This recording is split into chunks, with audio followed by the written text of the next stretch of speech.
Fala pessoal, sejam muito bem-vindos a mais um Boletim Coppola. Hoje nós vamos falar sobre dois assuntos que estão constrangendo o Supremo Tribunal Federal: o impeachment do Alexandre de Moraes e a CPI da Covid lá no Senado. Aliás, se você participou do abaixo-assinado pela análise do pedido de impeachment do ministro Alexandre de Moraes, eu peço uma gentileza.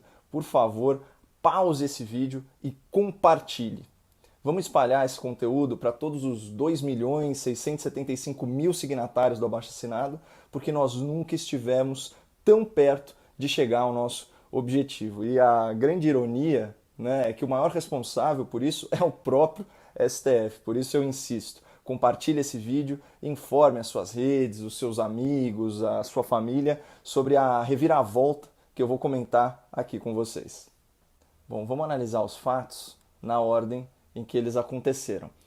Semana passada, de forma liminar e monocrática, ou seja, de forma provisória e individual, o ministro Luiz Roberto Barroso decidiu que o presidente do Senado estava omisso nas suas obrigações constitucionais por não encaminhar a CPI da Covid. Em outras palavras, o ministro Barroso impôs ao senador Rodrigo Pacheco a instauração dessa CPI. Isso foi visto aí por muitos parlamentares como uma interferência indevida do Poder Judiciário no Poder Legislativo, inclusive pelo próprio presidente do Senado. O que não ajuda o Brasil, que vai gerar o insucesso, é a polarização, é a politização, é a judicialização da política, como acontece nesse caso. O caos em que se antecipa, por exemplo, uma eleição de 2022, no ambiente de uma comissão parlamentar de inquérito, gerar uma instabilidade jurídica, inclusive no país, inclusive para a contratação de vacinas, de insumos. É essa situação que nós buscávamos evitar. Tá aí, o presidente do Congresso Nacional denunciando a politização da pandemia, a judicialização da política no STF e a instabilidade jurídica decorrente dessa liminar do ministro Barroso. E ele ainda comentou: eu considero que é uma decisão equivocada e que invoca precedentes absolutamente inadequados para o momento do país. Mas, como diria Goethe, alguma injustiça é preferível à desordem. Portanto, via de regra, a decisão judicial se cumpre, ainda que ela seja controversa. Mas aqui entra aquela reviravolta que eu prometi para vocês. Um dos senadores que impetrou o mandado de segurança para instalar a CPI da Covid usou o mesmo remédio jurídico e a mesma fundamentação para tentar sanar, para corrigir outra suposta omissão do presidente do Senado. Então, o que aconteceu? Sexta-feira passada, o senador Jorge Cajuru impetrou um novo mandado de segurança, praticamente idêntico ao anterior, mas dessa vez pedindo a interferência do STF para determinar o encaminhamento do impeachment do ministro Alexandre de Moraes. Pessoal, isso coloca o STF num dilema. Ou o Supremo é coerente e obriga o senador Pacheco a encaminhar tanto a CPI da Covid quanto o impeachment do ministro Alexandre, ou o Supremo cairá em flagrante contradição e será visto aí como um tribunal partidário, corporativista e casuísta. Até por os elevados padrões do STF, isso seria uma vergonha pública muito grande. E mutatis mutandis, né, praticamente o mesmo argumento utilizado pelo presidente da República ao desafiar o ministro Luiz Roberto Barroso. Lá dentro do Senado, tem processo de impeachment contra o ministro do Supremo Tribunal Federal. Tem ou não tem?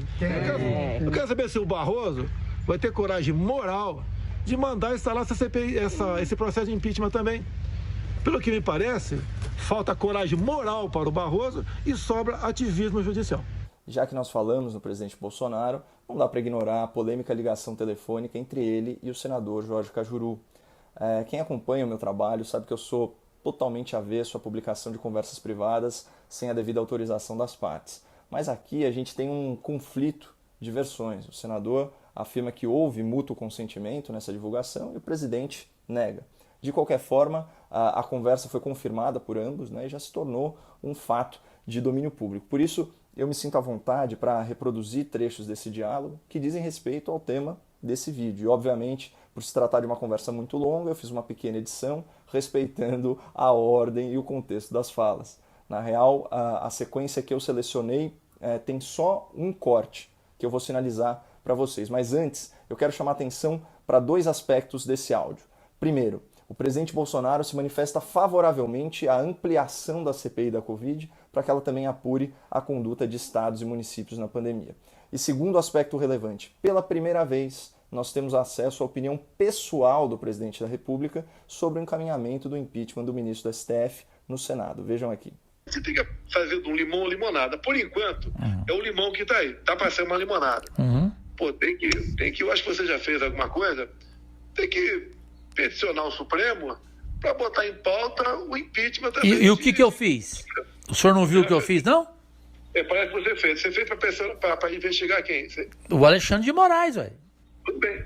Eu tenho que começar pelo Alexandre de Moraes, porque o do Alexandre de Moraes meu já está lá engavetado pelo Pacheco. Só falta ele liberar. Correto? Você peticionou o Supremo, né? Sim, claro. Eu entrei contra o Supremo. Eu entrei ontem às 17h40. Parabéns para você. Modéstia à parte, eu acho que eu fui bem nessa, né? Não, bem não. Você foi 10. Foi 10. Você acha que vai acontecer? Eles vão comelar tudo. Não tem CPI, nem tem investigação de ninguém do Supremo. Ou bota tudo, ou 0-0.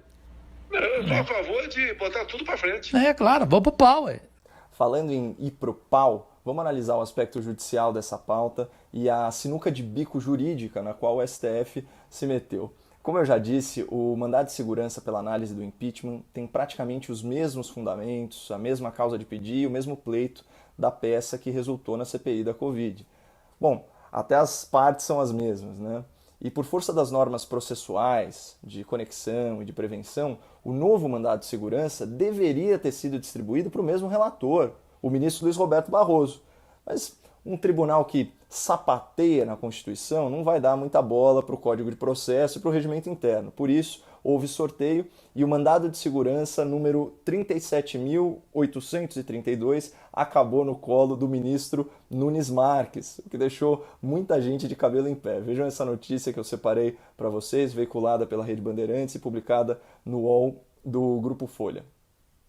Nunes Marques avaliará a ação para agilizar pedido de impeachment de Alexandre de Moraes. Cajuru queria que o pedido ficasse com o ministro Luiz Roberto Barroso, que determinou a abertura da CPI da Covid-19.